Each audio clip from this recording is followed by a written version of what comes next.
Welcome back to Chaos Collectibles. So this is the first video I've done in a while, and I just want to say thank you to everybody who supports the channel as we have reached 500 subscribers. Yes, that is freaking awesome. Appreciate all of you that continue to support the channel, and things have just been hectic, which is why I haven't been on here in a while. Anyhow, I have just finished my first custom figure of the year. Last year at this time, I already had like 6 or 7 done, but the way things have been, I've just been too busy to do stuff. I have plenty of bodies, heads, things like that to continue to make customs. I just haven't had the time to do it. So this guy here, normally, like in the past, I would crank out these customs like during a weekend, right? But this guy took me a couple weeks to finish, only because I was only able to work on him little by little. So this is Oba, king of the Joruba tribe, African frickin' warrior. So I think he turned out pretty good. And it's the color pop that I think I appreciate the most about this figure, right? He's pretty frickin' colorful.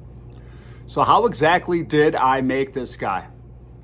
So first things first, this is a flesh eater body, and the legs went to Necros, okay?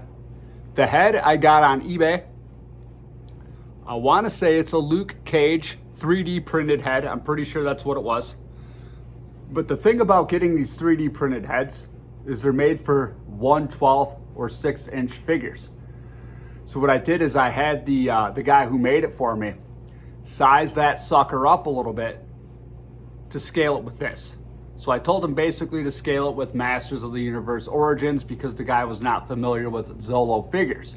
So he ended up doing that for me. There's a video that I did a while back, sometime last year, where I got a bunch of these heads, and some of them were scaled good and others were still kind of small, but this one worked out good. This is one of my favorite heads from that lot. So here it is. The thing is with these heads though, is it's just a head, right? They're made to go on like a Mythic Legions figure or one of those G.I. Joe classified figures or something like that, so there's no neck. There's just a head, it's cut off, there's a hole in there to peg it into something. So I had to sculpt the neck, okay? It is not perfect. In fact, the zombie neck turned out much better than this one. There is a blemish on this side here, and you can see a little bit of a crack right there. Here's why. It's the first time using the epoxy sculpt on something like this, and I also didn't want it to be a fixed neck. So I don't know how much you guys have dealt with these different things, epoxy sculpts, and I forget the other one that I had, but the stuff is pretty freaking sticky. So if I would have just put it on a neck peg, I wanted this neck. This neck does articulate, right? The head is fully pulsable. So I wanted to make sure that I kept that feature. So what I had to do is I cut a piece of paper, right? Kind of like a paper bag type of material. In fact, for packing materials, when I buy stuff from Zolo, there's some brown like paper bag material in the boxes sometimes. So what I did is I took a piece of that and I put it over the top of the neck peg, and then I sculpted over that.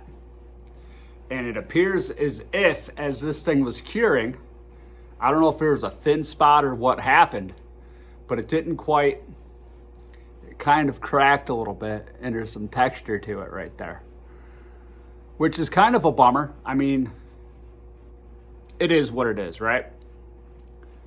Using a different type of material, I am trying to get better at using it. The epoxy sculpt is what I'm going to continue to use. I do like it, but I just got to get better at using it. So it is a little flawed. It's not perfect, but as time goes on, I'll get better at using these things. But anyhow, I'm just rambling at this point. So what I did is I took this thing out, I primered it with that same fur brown, light brown color that I always do. Primered the entire thing, snapped all the pieces back on it. Whenever I prime it, I take it completely apart, except for the head. I had to keep the head on. So then from there, I ended up painting this thing, the entire thing, chocolate brown, really dark brown color.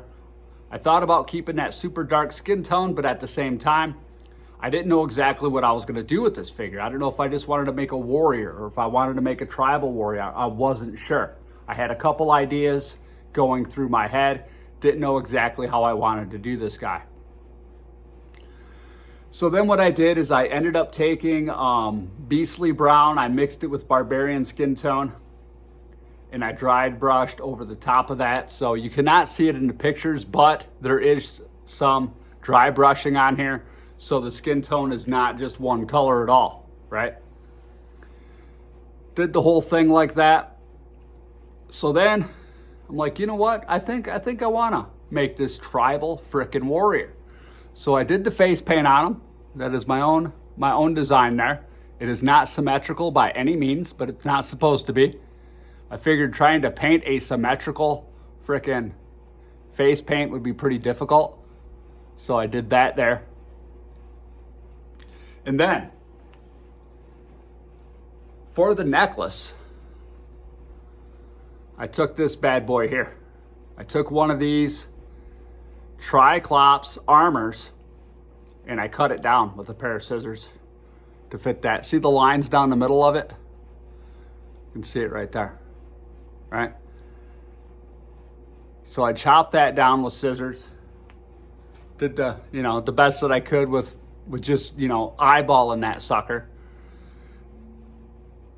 Went around it, and then I just started painting dots to where it appears as if it's like a necklace of sorts.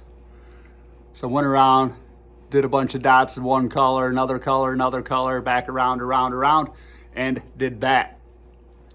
So then I'm like, man, I want this guy to pop a little bit. So I figured, why not like a red loincloth type of material here? And he is painted underneath, right? Whenever I do my customs, the actual waist part is the same color as this, which is gray, black, gray. I think it's black, gray. The same color of the gorilla figure that I did. So then from there, I took a piece of red cloth, cut it down to make the loincloth. Again, flesh eater belt. Used a light sky blue to do the wristbands on this guy. And then the spear is actually a Mythic Legion spear. I was going to use a regular Mythic Legion spear because I have a few of those. But the handle's too thin. You can't hold on to it. Where this one has the rope texture right there, it fits perfect in his hand.